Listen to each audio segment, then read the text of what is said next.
right, welcome back, everybody. What's going on? This is Ecast, the producers, once again here at Exclusive Chats and Studio Tracks. I'm sorry, it's been a minute. We've been busy, been touring around whole California with our buddy Danny V and the whole Underdogs crew as well. But here we are once again, people.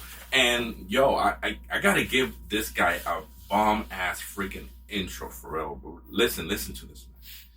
He's a voice forged in passion, a soul shaped by struggle, a presence that commands the mic with raw honesty and relentless conviction.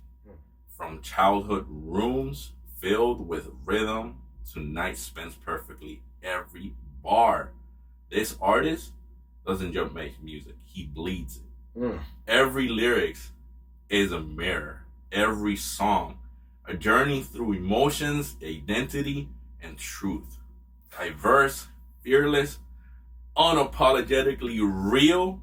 Ladies and gentlemen, give it up for Aldin. Brother, what an intro.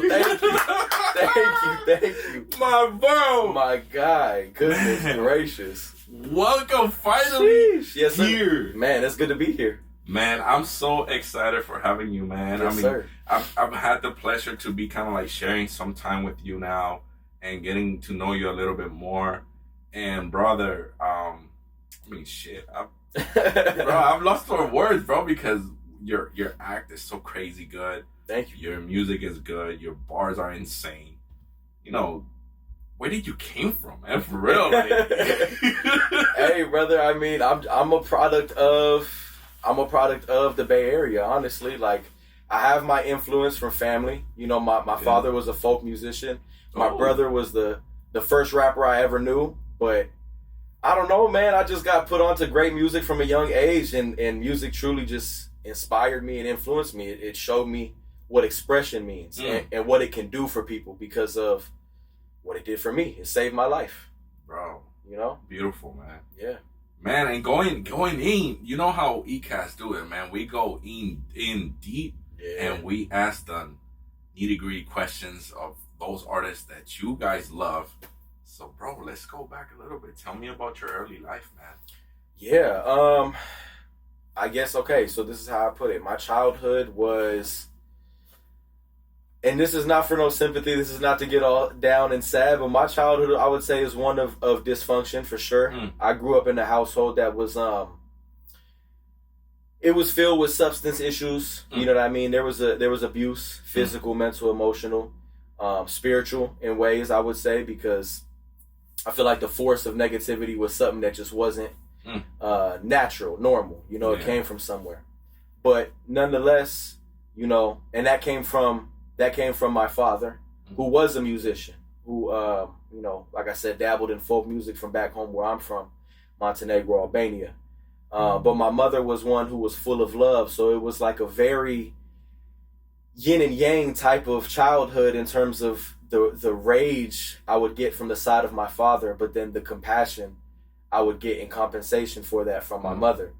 So there was that, you know, and then being the youngest of four, 2 older brothers, 1 older sister, there was a big age gap in terms of being close with my siblings. So a lot of times I was left to my own devices, you know, young and just, I wouldn't want to say isolated, but isolated in a way, you know, to a degree. And so I got to the young age of 13 when I first started to have like these dark thoughts. And this is a conversation that a conversation with self that led me to music. Is I was having these thoughts because of the way that I was raised and my environment, thinking that I didn't really know what my purpose was. You know, I didn't really understand what it was I was here for. And I didn't have any reassurance at home because my mom, though she was filled with love and filled with compassion, she was also a very hardworking and busy woman who she had time to make sure that we had food in our stomach and clothes on our back, but she was always working. You know what I mean? So in terms of having that real conversation to put us on a path toward a passion, it was more so we're here surviving. You know, we're living day by day. So having a passion and knowing what it is I'm here for was something that, you know, I just truly didn't understand. I couldn't conceptualize it. Yeah.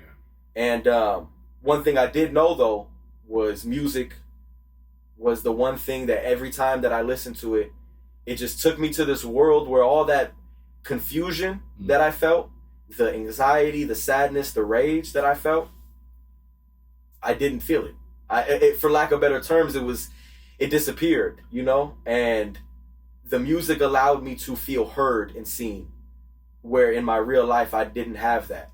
And so I felt like if music could do this for me in my situation where I felt like I was living in inescapable type of darkness, then I have to be able to share my story someday, because there is somebody out there who either has lived the childhood that I lived, or who feels the way that I feel, but they don't know how to put it into words. And if I have that gift and I'm able to do it, then I need to be here still. Right. I can't take myself. I have to be here still to be able to share this. And I remember that day of truly feeling like I want to go. The last thing I did was listen to music. And that allowed me to lift my head up. My God, bro. Thank you, bro. Come on, man. That allowed me to lift my head up and say, no, like, I have a purpose. It was a different type of motivation that I felt. That's when I felt like something spoke to me and said, no. Though I came to an acceptance, though I was thinking, I have no worth, I should just go, there was a big no that came. And there was like a hand that was like, this is what you do. Go express yourself. Bro, God is great, bro. The And music is great too, bro. Bro, there ain't no best medicine in the world than melodies and music, bro. I think music, it's a sad thing to know that the world is kind of like going away from arts. Yeah. In a sense, art is not appreciated as it used to be back in the time. Yeah. You know, and I think if there was more arts, there would be less bullets flying, bro. Absolutely. People need expression. Yeah. People have emotions they don't know how to regulate. They don't understand. Put it like this, happiness, right? One of the first emotions we know fully. You know how to express happiness. You smile, you laugh, you hug your loved ones, you go and you share that. But how do you healthily express anger? How do you healthily express sadness or anxiety? Oh. You don't get taught how to do it. When you hear anger, you think scream, yell, hit. When you think sadness, you think cry, pity yourself, and curl up into a ball. But there's so many ways to utilize this energy and to express it in a healthy way. And I fully agree that if there was more creative arts, more funding for that, people would be able to express how they feel in zones where they're not judged, and they would be able to get it off their chest and know that they're not crazy. They know that they're not insane. They're going to feel heard, seen. Because really, that's all people want, is to be understood. Yeah, exactly. So that's what it would do. And that's why self-expression is so important. I always, in my song Verify to Clarify, I talk about it in certain lines. But I say, like, you know, you're supposed to feel it all, but don't let it take control. You know what I'm saying? Yeah. And that's truly what it is. Understand who you are in all of your range of emotions and how to operate. You have to know, because you're going to live with them for life. Yes. So you have to learn them. Facts. You know what I mean? And when you do that, when you master self, that's like the true testament of being like your everyday warrior. Because they say a murderer masters a weapon, but a warrior masters himself. Woo! And that's what I feel like, if we all do that, we would be much better off. And the arts that's pinnacle, man. That's peak. Bro, this is gonna be a freaking crazy interview. I already feel it, bro. I already feel it, man. Bro, I mean, I really get excited every time I have a conversation with artists, because like we was kind of chatting up a little bit before. It's like every human being is such a different soul, bro. Yeah. And if it's impossible not to really learn something from somebody else, well, unless they ain't doing shit, you know. But if they're like in the game, they're in the grind, they're like working, you're gonna definitely learn something from that person. Absolutely. No matter what, bro. Yeah. Bro, if you was to describe your personal journey with one word, bro, what would that be?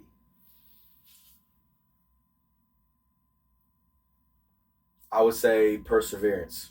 Hmm. Reason why is because literally every up and down you could think of, not just musically, but personally, on a family level, on a mental level, emotional level. Every up and down that could come your way, I feel like, and maybe there's more to come, but I feel like I faced a good majority of it. There's not much that could surprise me. And even through that, there's never been a time where I've lost sight of the passion and what it is I'm pursuing, the reason why I'm doing what I'm doing. So perseverance, I feel like, is the perfect word. Bro, that's beautiful, man. It can be easy, bro, in this world that we live in nowadays to kind of lose sight of it. Very easy. There's so many distractions, you know, and mentally, especially if you're on the hustle, you're on the grind, you got your 9 to 5, you know, you got other stuff to handle that sometimes can kind of like cloud your mind, bro. If you don't persevere through all that stuff, bro, you're just gonna get held back. Yeah, you know. So, and again, that mental state that you put yourself of, I'm gonna do this shit. Absolutely. I really do this. I really do this. 100%. Oh my god, bro.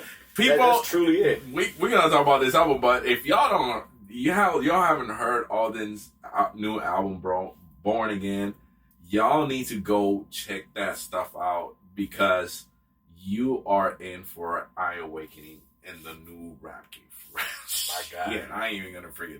But bro, let's go into the musical inspirations, bro. What inspires you, bro, other than your life, and what are some of your influences? Other than my life, I'm gonna be honest. I feel like my life is truly a majority of what I use as a muse to create. But I will say life itself, aside from my life itself, like looking at the world around me, that's a huge inspiration. Like no corny, no cliche, whatever, but truly I'm one who likes to wake up and smell the coffee, wake up and smell the roses. Oh my God, I get you. I appreciate everything around me. On the trip here, like you asked me how my drive is. Brother, no traffic. I'm looking at beautiful scenery. The sun is shining. I feel good. I'm singing my own records. I'm singing songs that I just enjoy. I feel great. And I feel like that enjoyment, that ability to just fall in love with the simple things and just be grateful for where you are. Right. That is one of my bigger inspirations. And I mean, as far as influences go, in terms of like my rap influences, I would absolutely say that E40 is one of the main, because aside from my brother, E40 was one of the first rappers I listened to. Mac Dre was first, and Mac Dre's definitely up there on my list.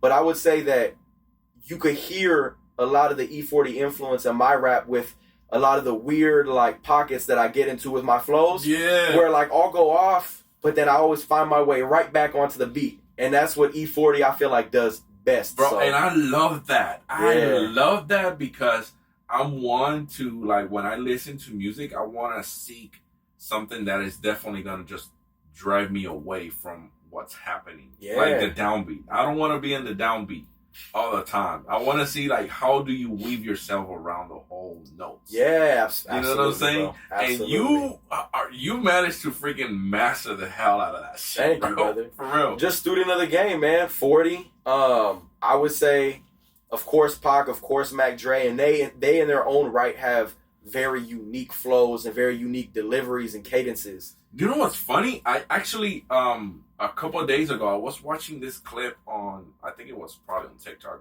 or Instagram. I don't know. Yeah. But it was saying that all these 90s rappers had a huge influence on politics, right? Like Pac, Biggie, Nas. Absolutely. So their cadence, if you kind of think about it, Pac's cadence was really similar to Martin Luther King's talking. Yeah. He was like that. From the pit of his stomach. Yeah.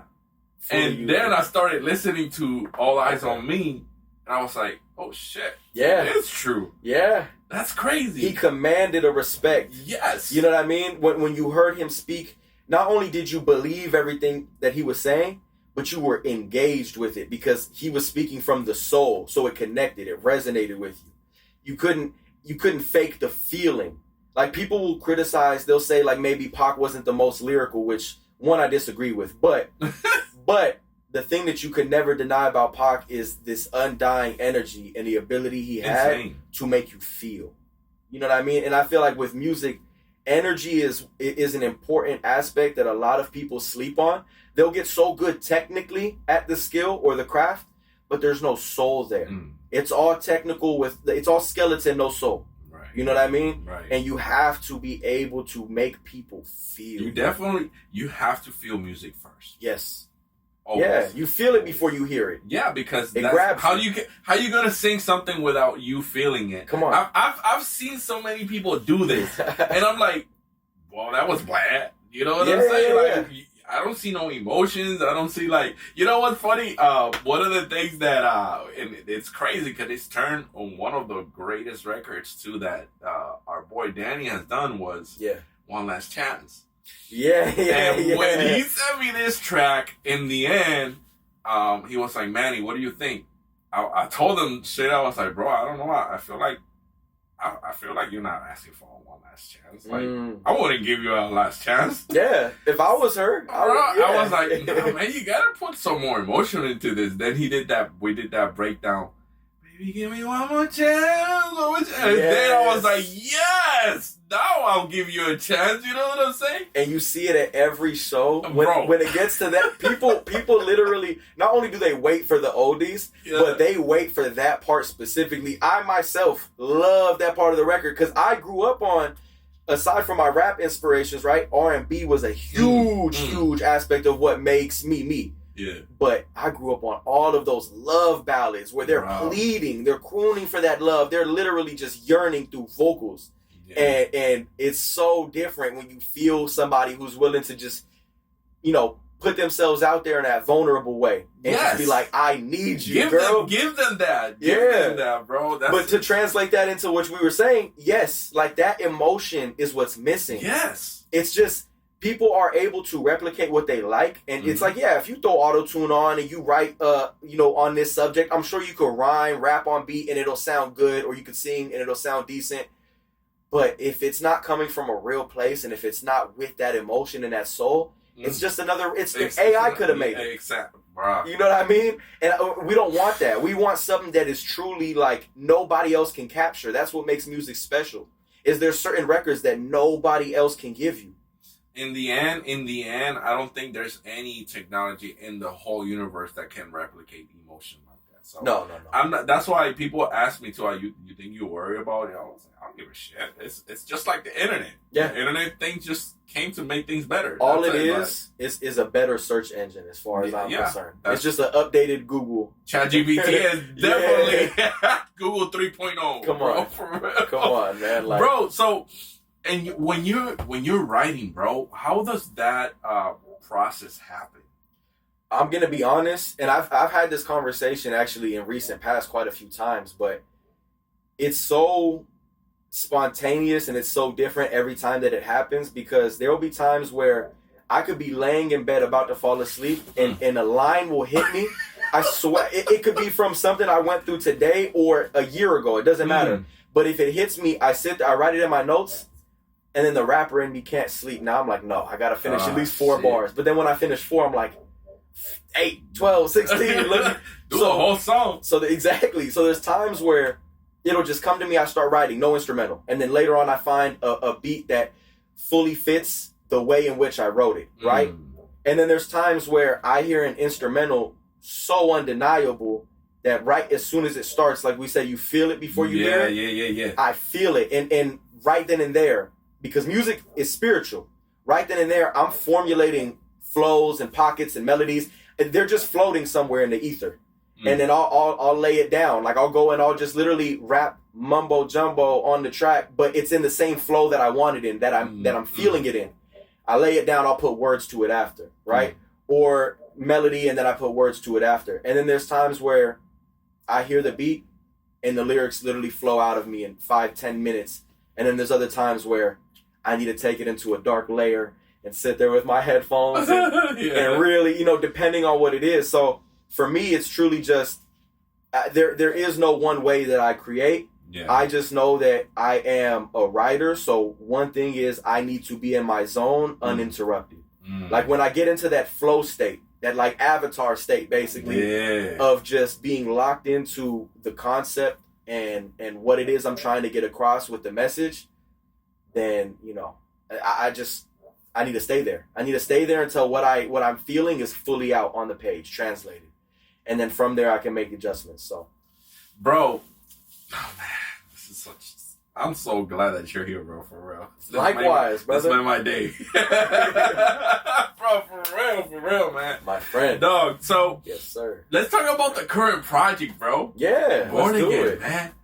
How do you feel after that intense project? Because it has two versions. It has a deluxe version. Yes, It includes, I believe, 1 or 2 tracks. Three more tracks. tracks. Yes, sir. Bro, there's a few songs from this track that, let's talk first. Verify to Verify. Bro, that song, and it personally hit me right when you said, and I hold my degrees like a Mason. Because I'm a brother Mason. But before everything else, I was like, how did you keep up with that? Like, I'm student of the game when it comes to music, and I'm a student of the game of life as well. So there's been through the music industry and through operating in just understanding the hierarchy of industry in general, you come across certain knowledge that can be esoteric, that can be just like occult knowledge, that is knowledge that has just been around for centuries and ages, right? But only few understand and apply it. And so I've always heard of, and I've watched documentaries about, you know, like the 33rd degree masonry, and people talk about all those things. The conspiracy theory. All the conspiracy stuff, right? And that everybody's seen. But I learned about, you know what I mean, like the practice of what it is, and how it's, you know, that brotherhood of folks coming together. And they're in a multitude of industry. You know, they just have a network of people who have resource. Similar to the underdogs in a way, in terms of like, you know, everybody comes together and they pool these resources and they find a way to benefit each other. Again, it's like more than a brotherhood. It's like a familyhood, you know, of people together. But when I wrote that, back to the basics, brick by brick, I'm going to up my degree like a Mason. Like, I'm just telling myself, like, piece by piece. You know, I've been broken down and I've been humbled by life, but that's never stopped me from standing up. So even if I take the bricks that broke down with me, I will brick by brick piece myself together and up my degree like a Mason. Bro. You know what I mean? With the knowledge. So that's truly what it is. Bro, that's one of the things on that song specifically. There's another detail that a lot of people are probably going to miss. And it was kind of like brought to my attention. And I kind of heard it, but I didn't really pay much attention to it until they brought it up to my attention. Which was the inhale and exhale in this track. Yo, that's so crazy that's crazy. Who brought that to your attention? Bro, Danny did. No shit. But that's crazy. You know what's crazy? Because I was listening to it and I was like, okay, you know, he's taking that breath of life. Yeah. To me, it's like. But you don't hear that exhale. But you don't really hear the exhale because you kind of like, you're hyped up on the song that you can't miss it easily. And then at the very, very end. Yeah. Nah, that's what I felt, because when I wrote this song, it was literally 2 weeks out from before I dropped the project. Because it was the last record that I wrote for Born Again. I found the instrumental. I contacted the producer. I purchased it right away. Bought the exclusive. Because I wrote that first verse to it. And I was like, okay. I was like, this is a song where I already feel myself heating up. Like the first verse came in like tough. Hook came in tough. But then it has that transition into the strings where like there's like that pre-chorus into the chorus of the I let her oh no. Boom. Goes into that. But when it comes back, what it felt like to me was like a movie scene. Just like a cinematic, frantic state of like needing to just say everything and like give the game, right? And that's what this record felt like to me, was just getting so much off my chest. So the little detail that I added was in the beginning, and I've added this inhale and exhale to other songs, not in this same way, but I've used like the exhale as like an ad lib on certain bars just because of the sonics of it, like the way that it feels when it hits that pocket of the eardrum. It's just like it adds. Yeah, but the structure of it. Like, so that's what I'm saying. Yeah. Yeah. So the inhale prior to, I'm just like, I'm about to say a lot. So let me exactly. And then when it's all finally done and those strings are playing out, it's just finally, man. It's I said so fire, bro. Thank you, brother. I'm so glad that first of all that Danny noticed and that y'all were able to like catch it, because that to me, that's like the little Easter egg that I added to that, just in case anybody ever caught it. Like, oh, this motherfucker got it off his chest, literally, like inhale, exhale, like, bruh. Man, that's lit. I love that, bro. Shout out. Music is so fucking magic, man. It is. It's magic, man. For real, bro. Bro, tell me about Don't Stop. This is a crazy sample. Yeah. And whoever was at the show in Prundell was able to experience the whole shebang. Full sample. With the full sample of Freddie Mercury. Freddie Mercury. Yeah. You know, who's the producer was Brevin Rowan. Yes, sir. Which y'all have seen him before, bro. Yes, sir. The fucking goat, for real. Come on. Bro. So Pete, Brevin is one hell of a genius, brother. Like, I had that sample was not of my choice whatsoever. That was not of my own idea.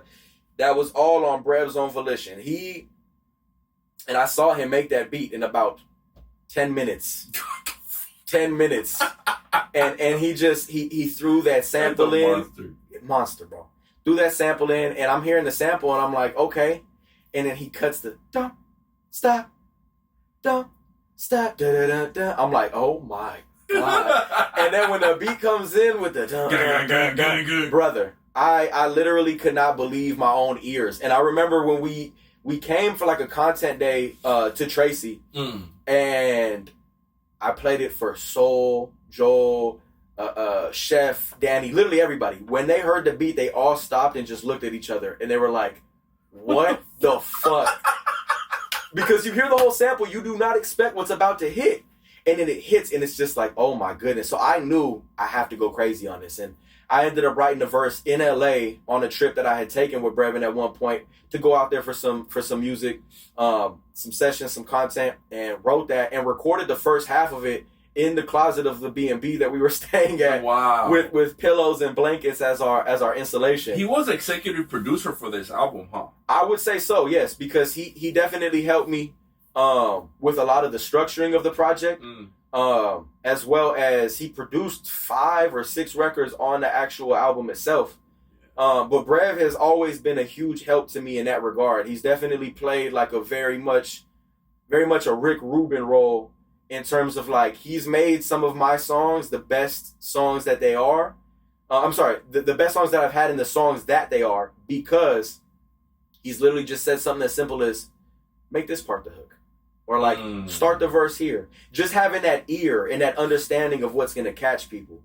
But yeah, definitely helped out with structuring it. On the same trip that we took to LA where we recorded Don't Stop, we were just listening to all the records that I had that I knew were going to be on there, and just figuring it out. So it was a good experience to piece it all together. And then when he sent me the second half of it, where he sampled Funky Little Beat by Debbie Deb, I'm not going to lie to you, at first I was almost intimidated, because I'm like, how do I approach this? But listen, this second half is coming now, I think, very short before the album was to drop. So I'm like, brother, I have to write this, record this, send this out to our engineer, shout out to Garza, and get this mixed and mastered ASAP, because, you know, I gotta upload it. And we initially had issues with that Freddie Mercury sample, so we chopped it into what you hear today. Starting off just with Don't Stop. Clearance. Yes. Yeah. And but yeah, man, that was one hell of a record to put together. Probably one of the more fun records in terms of the writing process, because I really just allowed myself to just be who I am. As equally as I'm a critical thinker and a very serious, disciplined man, I'm also a very lighthearted and easygoing type of dude. You know what I mean? I love to you know, just laugh, have a good joke, enjoy the simple things in life and not take things too seriously all the time. So, bro, this album, to me, honestly, this album should be fucking multi-platinum. Like, hey, God willing, brother, one day it will be 100%. Slow burn. And shout out to the Slow Burn crew. That just made me think of them. Slow Burn for sure. For sure. Bro, y'all really do this. I really do this, brother. And Brev really does this. Absolutely. Bro. And Ben, since I was 15, him since he was 11 with the production. Damn. Yeah. His story is, you had an interview with him? Yeah, we did. Yeah, brother, his story's crazy. Brev's story is it's crazy. If y'all catching up now, y'all need to go check out that interview with Brevin, bro, because, yeah, man, hella inspiration. Absolutely. Inspiration. Hard worker, bro. Bro, there's so many songs. I mean, we could keep on talking here, but then the freaking, we'll never end here and go into the cooking session. But, bro, y'all got to go check out Born Again. Absolutely. And all the streaming platforms, bro. Yes, and indeed. We're going to go now into a little question that is really dear to my heart. Okay. How's your mental health right now? I would say right now is probably the best that it's been in a long time. Yeah, I'm very grateful. As you know, at the beginning of the year, literally the same day that we shot the cover for the album, I got into the car accident that I got into. That's crazy. And that was scary, bro. That shit shook me up. I cannot lie. Excuse my French, but it definitely shook me up. It left me feeling very, very grateful. But I would say in those few days post, like the mental, I wouldn't want to say torment. That's not the right word, but it's like it was replaying on my mind. PTSD, bro. In a way. Yeah. My mortality was right in my face. Yeah. You know? And so what it did for me, when it happened, it showed God was speaking to me and saying, look, I can't always keep you out of harm's way, but even when you are in harm, I will keep you protected. I got you. Your purpose is still to be fulfilled. You know what I mean? And with that, I've not let my foot up on the gas, right? With how Danny has blessed me with the honor of being at a show every month since then, and since the project has dropped, I've not taken that for granted. I've only taken advantage of every opportunity because, one, I'm grateful to my brother. You know, when I say thank you to him, I truly hope that he understands the gravity of what it means to me, because not only did music save my life when I was younger, but my life was saved even in recent past at the top of this year to be able to continue to deliver this music. And the album Born Again, which it couldn't have lined up in more of a, and God works in mysterious ways, right? Bro. But I'm saying, like, to be able to do what I love in front of these crowds and to touch people's hearts and souls and inspire them, it's just different. There's nothing like it, man. There's nothing like it. So at this point in my life, my self-expression is not just in my own echo chamber anymore. You know what I mean? It's people are not just hearing me, they're feeling me, they're resonating with the music. I'm on good terms with, a lot of my family. My family's healthy. I'm healthy. I'm awake. I woke up this morning. I'm already grateful. You know what I mean? You, my other friends, the people that we work with, they're healthy. They're doing well. And that's another thing that warms my heart and makes me happy. So at this point in my life, I can truly say that I am just, gratitude doesn't even begin to describe the feeling I have and how thankful I am to God and, of course, everything going on. The greatest one, bro. Greatest one, man. So, no, I feel amazing, and I'm very blessed to have that, because life is definitely, when I tell you I've been humbled by life, I've had near-death experiences in multiple regards. The car crash was, the more recent one, but since I was a young child, you know what I mean? From my own attempt at my life and threats on my life by, unfortunately, even my own family, and I don't say that for sympathy. I say it solely. I solely just say it to be transparent. Like I've definitely battled a lot and been through a lot, and that's why I mentioned that on the project and just in general. But with that, I'm a warrior. I'm a soldier of God, and He put me here for a purpose. So I'm gonna keep on going, bro. Amen, my God. Yes, sir. Bro, tell me, what are some look-aheads that you got planned? What are some near goals or far goals that you got going? Absolutely. So, one, of course, we have the shows that we have lined up already. But God willing, my goal is to throw at least one, of course, at least one. But I want to throw 2 shows this year of my own in the coming months. Like I would say the coming fall, winter. That's a goal of mine.